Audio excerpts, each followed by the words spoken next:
नमस्कार दोस्तों, बात करने वाला है मार्केट के बारे में। और मार्केट के बारे में बात करें तो काफी कुछ अपडेट्स निकल के आ रही है जिसका इफेक्ट हमें मार्केट में देखने को मिलने वाला है। तो देखो, सबसे पहली जो बड़ी अपडेट निकल के आ रही है, यहाँ आप देख सकते हो कि जो डोनाल्ड ट्रंप है उनके ऊपर हमला हुआ है। ठीक है, ये एक बहुत ही बड़ी ग्लोबल इवेंट मानी जाएगी क्योंकि ये एक फॉर्मर प्रेसिडेंट है और फॉर्मर प्रेसिडेंट के ऊपर अगर इतना बड़ा हमला होता है, ठीक है, तो उसको मार्केट कहीं ना कहीं उस तरीके से ऑब्जर्व करेगा। ठीक है, तो सबसे पहली जो चीज है, क्योंकि देखो ये जो पूरा का पूरा जो सिलसिला था अगर आप देखें तो ये एक चल रहा था समिट पब्लिकली। ठीक है, उसमें जैसे उन लोगों ने स्पीच देना स्टार्ट किया, गन शॉट होना स्टार्ट हुए। ठीक है, और वो उनके आसपास भी लगे और कुछ गन शॉट उनके ऊपर भी लगे हुए हैं, हॉस्पिटलाइज है। ठीक है, पर देखो ये है फॉर्मर प्रेसिडेंट, ध्यान से समझना। अब इतनी बड़ी हस्ती के ऊपर यह होता है तो कहीं ना कहीं जो सेफ मनी है वो कहीं ना कहीं डाइवर्ट होना स्टार्ट हो जाता है। अब सेफ मनी क्या होता है, तो देखो सबसे पहले जो गोल्ड होता है, डॉलर, बॉन्ड्स, ठीक है, ये स्टॉक्स, ये सब जो चीजें होती है ना, वहां शिफ्टिंग होना स्टार्ट हो जाता है, वोलेटिलिटी मार्केट में आनी स्टार्ट हो जाती है, जिसकी वजह से एक स्टेबल जो होता है वहां पैसा चला जाता है। ठीक है ना। तो अब ये सबसे इंपॉर्टेंट खबर निकल के आ रही कि अब gold, dollar, bonds and stocks, how markets में react after Donald Trump shooting. ठीक है, ये काफी इंपॉर्टेंट रह जाएगा क्योंकि अब इनके ऊपर सबसे ज्यादा मोमेंटम देखने को मिल सकता है। क्योंकि अब जो देखो जो सेफ प्लेयर्स होता है ना, जो बड़े हेज फंड मैनेजर्स होते हैं, उनको काफी बड़ा रिस्पॉन्सिबिलिटी होता है, तो वो कहीं ना कहीं डाइवर्सिफाइड करने के मूड में रहेंगे। ठीक है, ये एक बड़ी अपडेट है क्योंकि देखो उनके ऊपर शॉट हुआ है, एक बड़ी इवेंट हुई है। ठीक है, तो दूसरी साइड अगर आप देखेंगे तो देखो मार्केट में डाउ जोन्स है ना, जो क्लोजिंग हुई है, ठीक है, वो लास्ट जो क्लोजिंग है वो पॉजिटिव हुई है। अब देखने की बात यह है कि अब मार्केट कैसे बिहेव करता है, ये एक मोस्ट इंपॉर्टेंट रहेगा क्योंकि ये एक ग्लोबल इवेंट माना जाएगा, समझ रहे हो। क्योंकि सारा देखो शूट वहां हुआ है, ठीक है, पर जो पैसा होगा ना, जो मार्केट में जो एफआईएसडीएस का जो फ्लो होता है, वो सब कुछ वो शिफ्टिंग होना स्टार्ट हो जाएगा। जब जब मार्केट में ग्लोबल अनसर्टेनिटी आती है तो मार्केट में कहीं ना कहीं डाइवर्सिफाइड मोमेंटम देखने को मिलता है। ठीक है, ये पहली चीज। अब दूसरी चीज ये है कि देखो ये तो बात रही वहां की, ठीक है, कि भैया यूएस में एक बड़ी अपडेट आई है, ठीक, चलो समझ लिया वो है। पर अब क्या है, तो देखो हमारे यहाँ क्या चल रहा है पता है, हमारे यहाँ ये भी बातें चल रही है कि जो निफ्टी है ना, वो अपवर्ड ट्रेजेक्टरी, वो अपसाइड मोमेंटम की जो ट्रेजेक्टरी है उसको होल्ड कर सकता है। होल्ड कर सकता है कहां तक, बजट तक। बजट तक वो एक अपसाइड मोमेंटम को होल्ड कर सकता है, मेंटेन कर सकता है। ऐसा लोगों का मानना है कि जब तक बजट आता है तब तक निफ्टी एक अपसाइड मोमेंटम की रिदम को होल्ड कर सकता है। ठीक है, ये पहली चीज। दूसरी चीज ये है कि अब देखो सोमवार से ना आपको कुछ चीजों पर ध्यान देना पड़ेगा। पहला तो क्वार्टर की अर्निंग्स, ठीक है। दूसरी चीज ये कि अब पावेल की स्पीच आएगी, ठीक है, वो काफी वर्ल्ड मार्केट को ड्रिवन करने में सक्षम रहेगी, जिसमें हमारा इंडिया भी इंक्लूड रहेगा। ठीक है, तो इसके ऊपर भी हमें ध्यान देना है। ईसीबी का डिसीजन आने वाला है, वो भी काफी इंपोर्टेंट रहेगा। और चाइना का जो जीडीपी है वो भी एक मोस्ट इंपोर्टेंट फैक्टर रहेगा हमारे मार्केट के लिए। तो ओवरऑल अभी अब हमारा जो पावर पैक वीकली रहेगा, वो वीक रहेगा, वो पावर पैक वाला रहेगा। ठीक है ना, मतलब काफी कुछ इवेंट्स है। पहला ये दूसरा, तीसरा और चार। ठीक है, ये चार जो मेजर इवेंट्स है वो अब मार्केट को ड्रिवन करने की ट्राई करेंगे। और उसके सामने ऐसे कुछ जियोपॉलिटिकल टेंशन भी आए हैं। ठीक है, तो ये भी काफी इंपॉर्टेंट माना जाएगा मार्केट के लिए। पर अब देखो यहां सबसे पहली चीज तो मैं आपको एक चीज बताता हूं कि देखो यहाँ एफआईएस है ना, एफआईएस का जो इनफ्लो है वो स्ट्रॉन्गर है। ध्यान से समझना, स्ट्रॉन्गर क्यों है, क्योंकि वहां रेट कट की जो बातें चल रही है ना, जिसकी वजह से एफआईएस, अगर हम हमारे बाजार में भी आप देखेंगे तो एफआईएस स्ट्रॉन्ग होते हुए देखने को मिल रहे। तो अब देखो यहाँ सबसे पहली जो चीज है ना, ये समझ लो कि सबसे पहला जो सवाल है, पहला सवाल यही होगा कि सोमवार बाजार में क्या होगा, गैप अप गैप डाउन। देखो अब ये समझना काफी इंपोर्टेंट है क्योंकि जियोपॉलिटिकल एक अपडेट आ चुकी है ऐसी यूएस मार्केट में जो घटी है। ठीक है, तो ये इसके लिए हमें सबसे पहले यूएस मार्केट को वॉच आउट करना सबसे इंपॉर्टेंट रहेगा। ठीक है। दूसरा सवाल यह है कि हमारा जो इन्फ्लेशन डाटा जो आया है वो खराब आया है। आप पूछोगे कि सर यूएस मार्केट का तो अच्छा आया पर हमारा जो डाटा आया है वो थोड़ा नेगेटिव आया है, तो क्या उसका इम्पेक्ट मिलेगा मार्केट में? ठीक है, तो ये भी एक दूसरा सवाल काफी इंपॉर्टेंट है सोमवार के लिए।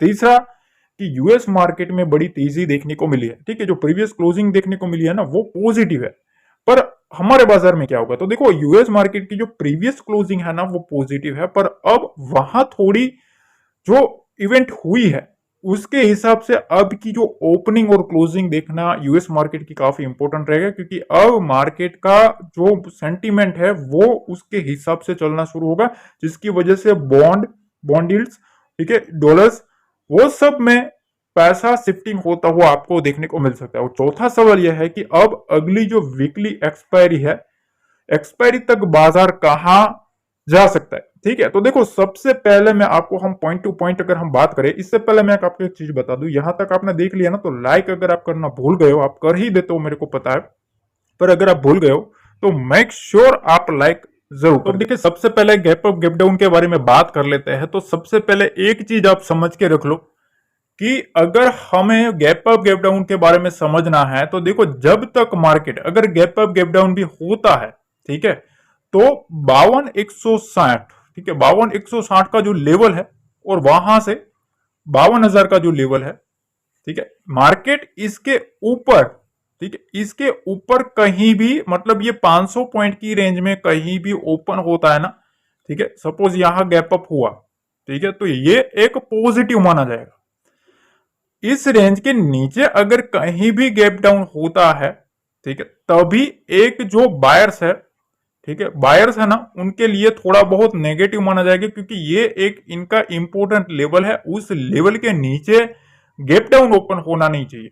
ठीक है, ये एक मोस्ट इंपॉर्टेंट चीज है कि अगर हम गैप अप गैप डाउन के बारे में बात करें कि भैया गैप अप में क्या लेवल है, तो देखो गैप अप में आपको सिंपल सी चीज समझनी है कि 52,250 के ऊपर जब तक गैप अप रहता है ना, मार्केट एक बुलिश माना जाएगा। ठीक है, मार्केट अगर इस रेंज के नीचे आता है 52,160 के नीचे, ध्यान से समझना, तभी एक थोड़ा बहुत हमें पैनिक मोमेंटम सा बायस में आ सकता है। क्यों आ सकता है? क्योंकि आपको जैसा कि मैंने समझाया हुआ है कि यहां देखो जिस तरह से मोमेंटम देखने को मिलता है, जो भी सेलिंग आती है ना वो बाइंग में कन्वर्ट हो जाती है। अगर आप देखेंगे यहाँ एक बड़ी बाइंग आई है, अब फिर से यहाँ सेलिंग आ रही है, तो अगर यहां से बाइंग आ भी जाती है तो हमें 52,500 के ऊपर वॉच आउट करना है। मार्केट इसके ऊपर रहता है, ठीक है, 52,500 के ऊपर मार्केट रहेगा तभी एक अपसाइड मोमेंटम के लिए पॉसिबिलिटी है। तो गैप अप गैप डाउन के बारे में एक चीज समझ लो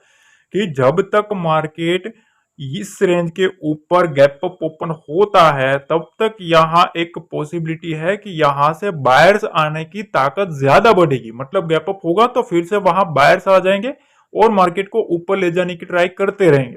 ठीक है, पर इस रेंज के नीचे अगर आता है, इस रेंज के नीचे अगर यहां गैप डाउन होता है, ठीक है, तो फिर यहां से थोड़े बहुत, फिर क्या होगा, जैसे ओपन होगा थोड़ा बहुत ऊपर जाएगा, उसके बाद फिर से सेलर जो है वो ट्राई करेंगे कि मार्केट को हम 52,000 के लेवल के नीचे ले जाएंगे। देखो अभी इवेंट यूएस का सामने आया है, ठीक है, तो जियोपॉलिटिकल जो टेंशन आया है हमारे सामने, ठीक है, ये थोड़ा बहुत इंपॉर्टेंट रहेगा। दूसरी चीज ये है कि अब जो रेट कट है वो एक मोस्ट इवेंट इंपॉर्टेंट इवेंट है, ठीक है, और दूसरी चीज है पावेल साहब की जो स्पीच है वो भी एक इंपॉर्टेंट मानी जाएगी। अगर रेट कट होता है तो मार्केट के लिए वो भी एक पॉजिटिव रहेगा। ठीक है, और उसके बाद हमारा आरबीआई का भी एक इवेंट रहेगा, और पांचवी जो इवेंट है वो है बजट, जिसका सबको इंतजार है। और एक चीज याद रखना कि जो बजट है वो उसकी जो एक्सपायरी है ना वो मोस्ट इंपोर्टेंट रहने वाली, क्योंकि वो एग्जैक्टली बजट के पहले की एक्सपायरी है, तो वो काफी इंपोर्टेंट रहेगी। क्योंकि देखो बायर्स है ना जो इंपोर्टेंट स्ट्रक्चर के पास ले जाने की ट्राई करेंगे, इस लेवल के ऊपर बजट तक आते आते 52,500 के ऊपर, 750 के ऊपर जितना हो सके उतना वो दबा के ट्राई करेंगे कि बजट से पहले पहले, मतलब एक्सपायरी तक, ठीक है, एक्सपायरी तक बायर्स जितना हो सके उतना ट्राई करेंगे कि इस लेवल को, इस दो लेवल को मार्केट को सस्टेन करवा दे, ताकि बजट में अगर कोई भी पॉजिटिव आता है तो वहां से हम शूट अप करवा सके। ठीक है, क्योंकि वहां फिर सेलर का कोई ज्यादा इंपॉर्टेंस नहीं रहेगा। तो ये लेवल इंपॉर्टेंट है 52,500 और 750 बजट तक। सबसे पहले हमें वॉच आउट यही लेवल करना है कि इसके ऊपर मार्केट को ले जाने की पूरी ट्राई करी जाएगी। ठीक है, अगर कोई इंपॉर्टेंट सपोर्ट के पास भी लाता है एक्सपायरी के बाद और उसके एक दो दिन के बाद ही बजट है, तो ये चीज ध्यान रखना। मार्केट में अगर कोई भी पॉजिटिव मोमेंटम आता है, अनाउंसमेंट होता है, तो फुल्ली ट्राई करी जाएगी, क्योंकि मार्केट का जो सेंटीमेंट है वो अभी भी बुलिश है। ठीक है, मार्केट का सेंटीमेंट, बैंक निफ्टी जब तक 52,000 के ऊपर है मार्केट को बुलिश ही माना जाएगा। मार्केट को बियरिश कब माना जाएगा? जब 52,000 के नीचे मार्केट आना स्टार्ट करे, बैंक निफ्टी उसके नीचे ट्रेड करना स्टार्ट करे, तभी मार्केट को बियरिश माना जाएगा। अब देखो निफ्टी में भी अगर आप समझे तो अगर गैप अप हो जाता है इस रेंज के आसपास, अगर गैप अप होता है, ठीक है, ये कौन सी रेंज है? 24,550 से 24,600 की रेंज, इस रेंज के आसपास होता है तो सबसे पहले हमें वॉच आउट करना है कि यहाँ बायर्स क्या करे, क्योंकि दो बार यहां से सेलिंग आ चुकी है। ठीक है, तो इसके ऊपर निकलता है तभी एक हमें अपसाइड सीई साइड मोमेंटम देखने को मिल सकता है। इस चीज का हमें ध्यान रखना है। मार्केट अगर गैप डाउन ओपन होता है 24,450 के आसपास, ठीक है, तो ये भी एक स्ट्रॉन्ग सपोर्ट है। बायर्स जो है वो इसको एक बार पुल बैक करवाने की ट्राई करेंगे। 24,400 के नीचे मार्केट रहेगा, ठीक है, तभी एक निफ्टी में बियर एक्टिविटी देखने को मिल सकती है। इसके नीचे मार्केट आता है तो भी एक थोड़ा सेलिंग प्रेशर देखने को मिल सकता है। क्यों मिल सकता है? क्योंकि ये जो बड़ा प्लेयर बैठा है, यहां आप देख सकते हो, ये जो बड़ी कैंडल बनी है, ठीक है, ये कैंडल वाला जो बड़ा प्लेयर है यहां से बाय करके बैठा है यहां तक, तो उसके नीचे अगर मार्केट जाता है तो छोटा मोटा हमें पैनिक मोमेंटम देखने को मिल सकता है। ठीक है, तो इस लेवल पर हमें ध्यान रखना है कि दो पॉसिबिलिटीज है। मार्केट अगर यहाँ गैप अप होता है तो पहली बार हमें देखना है कि यहाँ कोई भी नेगेटिव प्राइस स्ट्रक्चर बना रहा है कि नहीं। अगर पॉजिटिव बना रहा है तो यहां से एक अपसाइड मोमेंटम के लिए प्ले करेंगे। अगर यहां से कुछ भी सेलिंग आता है तो फिर से हम 24,450 तक के टारगेट के लिए, 24,400 के टारगेट के लिए हम प्ले कर सकते हैं सेलिंग की साइड। ठीक है, तो इस चीज का हमें ध्यान रखना है। सबसे पहले हमने गैप अप गैप डाउन के बारे में बात कर ली है।